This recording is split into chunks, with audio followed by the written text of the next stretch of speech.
Ikinatuwa nga po mga idol ng husto ng mga fans ng Minnesota Timberwolves ang pagkapanalo ng kanilang team sa Game 4 dahil nakuha na nga po nila ang commanding 3-1 lead.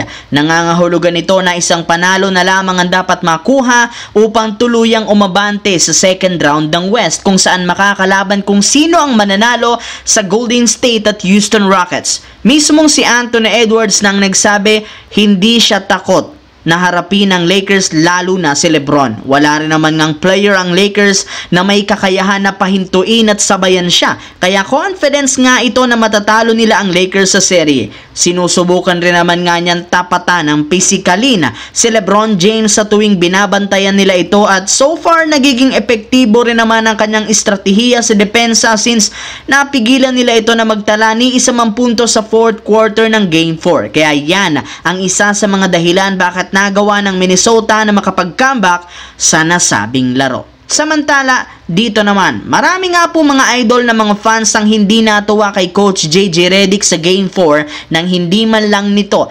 pagpahingahin ng buong second half ang mga players na sina Luka, LeBron, Austin Reeves, Hachimura at si Dorian Finney-Smith matapos siyang hindi man lang gumawa dito ni isa substitution. Kaya ito ang kauna-unahang beses sa NBA history na ginawa ang ganitong klaseng estratehiya which is hindi naging epektibo. Pero hindi na rin naman niya nakapagtataka ayon kay Kendrick Perkins dahil ang mismong rason ng kanilang pag-choke sa fourth quarter ay ang pagkakaroon ng fatigue ng lahat. Bukod dyan, hindi rin naman sinunod ni Coach JJ Redick ng naging payo noon at ngayon ng dating Lakers na si Phil Jackson na iwasan ang paggamit ng small ball. Kung inyong ang napansin, matigas pa rin ang ulo ng coaching staff ng Lakers sa patuloy na paggamit ng small rotation kahit man parati silang dinodomina ng napakalalaki at napaka-athletic na big man sa Timberwolves. Hindi rin naman dapat umasa ang Lakers na magkaroon sila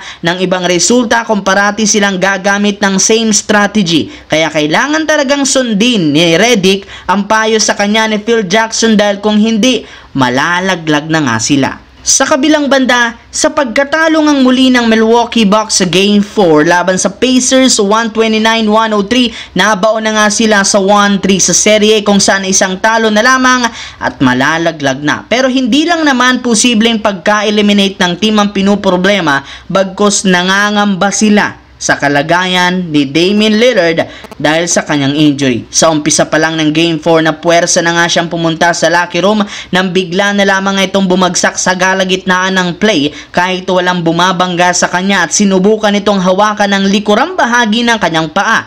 Dahil dyan sa pangyayari, hinala ng nakararami lalo na ni Coach Doc Rivers na nagtamo ito ng Achilles tear na isang maituturing na malalang injury. Sa ngayon, sasailalim pa lang ito sa ilang mga test para kumpirmahin ang kalagayan. Para nga sa kaalaman ng lahat, ang ganitong klaseng injury nga ay natamo noon ni Kevin Durant sa nagdaang NBA Finals 2019 sa Golden State na siyang dahilan bakit nawala ito ng halos lampas sa isang taon. Kaya pinangangambahan ngayon na mawawala si Damian Lillard ng matagal sa Milwaukee Bucks.